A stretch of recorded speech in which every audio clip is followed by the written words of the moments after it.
Yeah, so the things I did, I cleaned out the vent pretty good. I reset the dryer by unplugging it, let it sit for about 5 minutes and plugging it back in, and still have the same issue. So I finally I looked up the code. The other stuff besides what I did, it was like replacing parts pretty much. So I just called the technician and they're gonna come out today to look at it and hopefully fix it.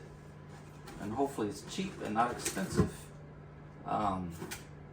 So yeah, but I just looked at the day code. So the day code's like November of 2010, and so yeah, so this thing is what, 14 years old, or almost 14 years old. So I probably bought it in 2011. Thinking about it, I thought it was 2012, but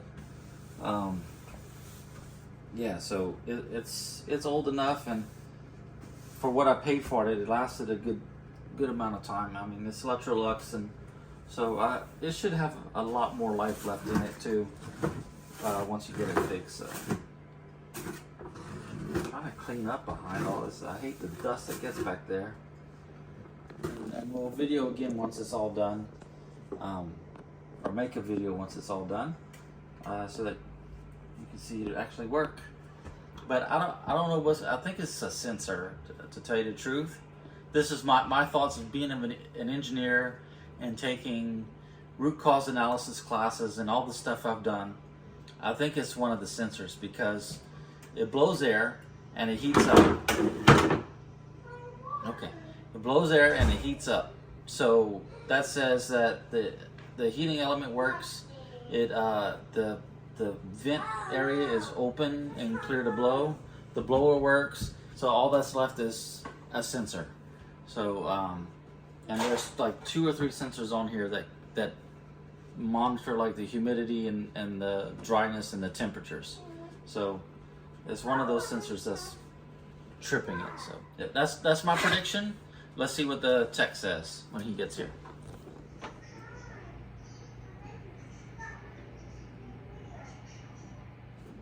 Let me turn on the light. We have light. Yeah, so repairman came but didn't repair it, and I'm a bit disappointed, because everything I told them over the phone could have been used to diagnose the dryer. He didn't do anything else different. He didn't pull it out and check anything. He just made assumptions that some of these parts are bad. But it is some sensors in there. He called them fuses, so I don't know. But yeah, so now I'm waiting on a phone call from his company to set up an appointment for tomorrow.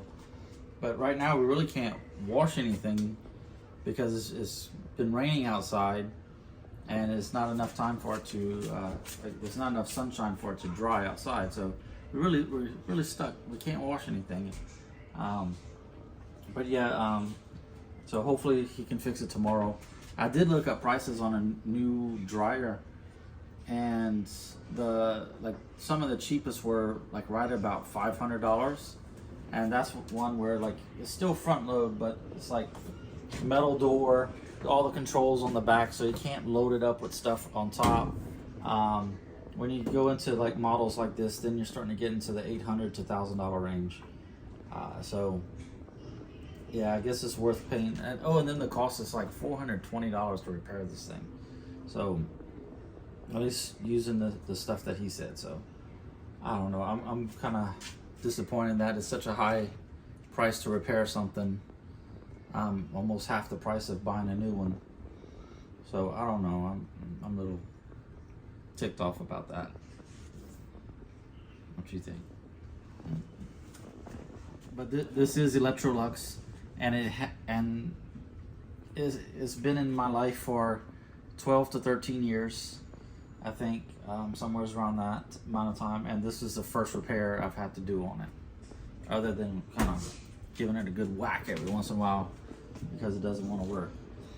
But other than that, it just, the thing works. And then the washer, it's never failed on us yet.